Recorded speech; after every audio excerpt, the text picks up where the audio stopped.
হঠাৎ করে? হ্যাঁ, আসসালামু আলাইকুম ভাই, কী অবস্থা আপনার? ওয়ালাইকুম আসসালাম ভাই। এই তো আলহামদুলিল্লাহ। আপনার কী অবস্থা ভাই? কিছু বলবেন নাকি ভাই? কী কারণে ফোন দিয়েছেন? এই তো ভাই আলহামদুলিল্লাহ ভালো। ওই কল দিছিলাম যে মানে আমার 4টা প্লেয়ার লাগে, একটা টিমের খেলা আছে, তো আমার 4টা প্লেয়ার দিতে পারবেন নি? ভাই প্লেয়ার তো আছে। আপনি কি কি দেশি প্লেয়ার লাগবে না ফরেন প্লেয়ার লাগবে? না না ভাই, আমার ফরেন প্লেয়ার লাগবে না, আমার দেশি প্লেয়ার হলেই চলবে। দেশি প্লেয়ার এখন তো অনেক ভালো খেলে।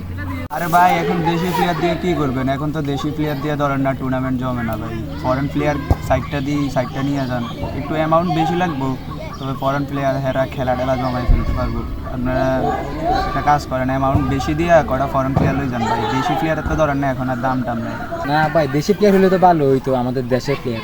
এখন ভাই ঠিক আছে, আপনার যেটা ভালো হয়, আমার ম্যাচ জিতা দরকার, আপনি ওটা করেন। আচ্ছা ভাই ঠিক আছে, আমি ফরেন সাইডটা ভাড়াই দিন, ঠিক মতন টাকা টুকা দিয়ে দিয়ে এরা ভালো খেলবো, সমস্যা নেই।